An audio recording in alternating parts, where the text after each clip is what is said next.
I was 26 when I met him in the quiet corner of that old library, and he was 63.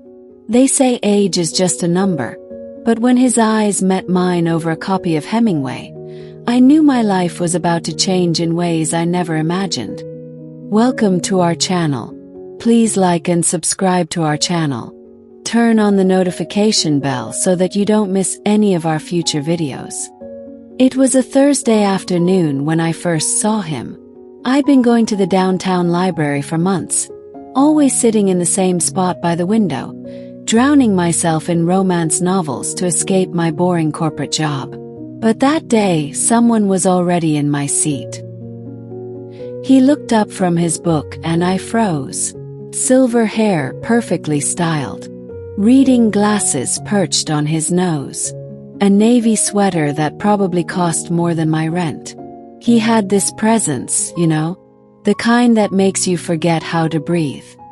"I'm sorry," he said, his voice deep and smooth like aged whiskey. "Am I in your spot?" The way he smiled like he already knew the answer made my heart skip. I should have just found another seat. But I didn't. "It's okay," I managed to say, feeling my cheeks burn. "There are other seats." I turned to leave, but his voice stopped me. "Wait, you're reading the Bronte sisters, aren't you?" He nodded toward the book tucked under my arm. Jane Eyre. A woman of excellent taste. The way he said it wasn't creepy or condescending. It was genuine, warm. And suddenly I wanted to know everything about this man. I sat down across from him instead of walking away. "You've read it?" "Yes." He laughed, this rich sound that made something flutter in my chest. "My dear, I've probably read it more times than you've been alive." That's when I realized just how much older he was. And somehow that made him even more intriguing. His name was Richard. Over the next hour we talked about books, life, and everything in between. He was a retired literature professor, widowed for 5 years, and still came to the library every week because, as he put it, books don't judge you for getting old. "You're not old," I blurted out before I could stop myself. He raised an eyebrow, amused. "Emma, I'm 63. You're what, 25? 26. 26, I whispered. The air between us shifted. It was like we both suddenly realized what was happening, this strange pull neither of us expected. "Does that bother you?" I asked, my voice barely audible. He leaned forward, his eyes searching mine.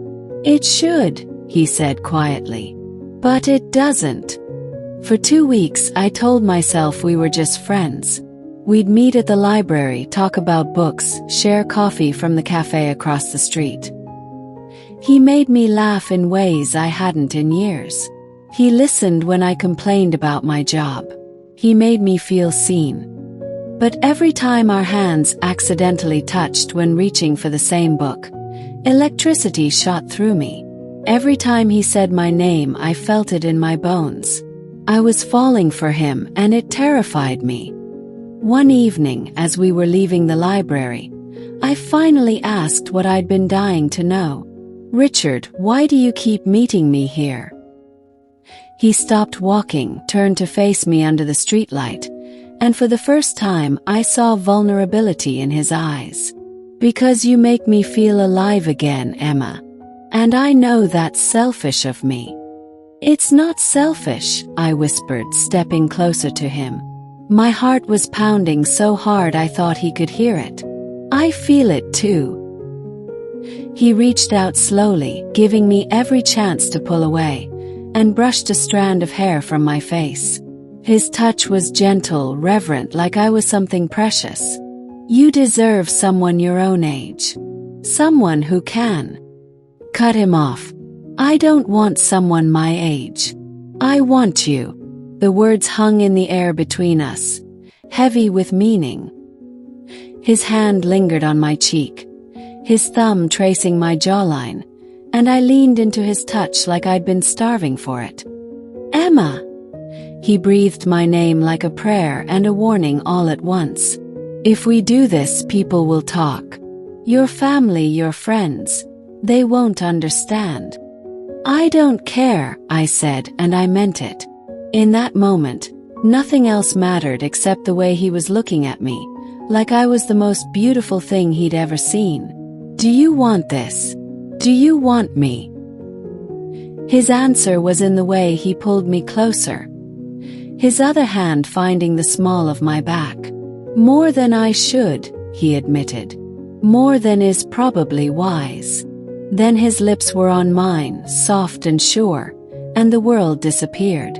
It was just us in that quiet street, breaking all the rules. We started seeing each other properly after that night. Dinner at his place. A beautiful townhouse filled with books and art. Weekend mornings at small cafes outside the city where no one knew us. Late-night phone calls that lasted until dawn. He introduced me to jazz music and classic films. I taught him how to use Instagram, though he refused to post anything. "I'm too old for social media," he'd say, laughing. "I'm not too old for you, but I draw the line at TikTok." Being with Richard was different from any relationship I'd had before. He was patient, thoughtful, present. He didn't play games. He didn't ghost me or send mixed signals. When he said he'd call, he called. When he said he cared about me, I believed him. Because with him, everything was real. I knew it was too good to last. My best friend saw us together at a restaurant, and within days, everyone knew. The questions started. Isn't he old enough to be your grandfather? What could you possibly have in common? Is he rich? Is that why you're with him? Each comment stung, but the worst was from my mother. "Emma, honey, this isn't real love. You're just confused. He's taking advantage of you." She couldn't see what I saw. She couldn't understand that Richard made me feel more valued, more cherished, more myself than anyone ever had. Richard wanted to end things after that.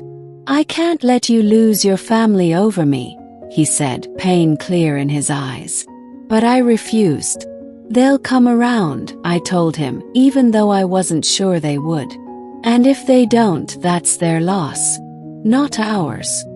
One night, Richard finally opened up about his late wife. They'd been married for 30 years before cancer took her. He'd never thought he'd love again, never wanted to. Till me. "I was content being alone," he said, his voice thick with emotion. "I'd accepted that part of my life was over. But then you walked into that library, and suddenly I felt like I had a reason to wake up in the morning again." Tears rolled down his cheeks, and I'd never seen him so raw, so vulnerable. I held him that night, and for the first time I truly understood what we had. This wasn't just attraction or some rebellious phase. This was real, deep, soul-connecting love. The kind that doesn't care about age or what society thinks. The kind that just is. 6 months later, we're still together.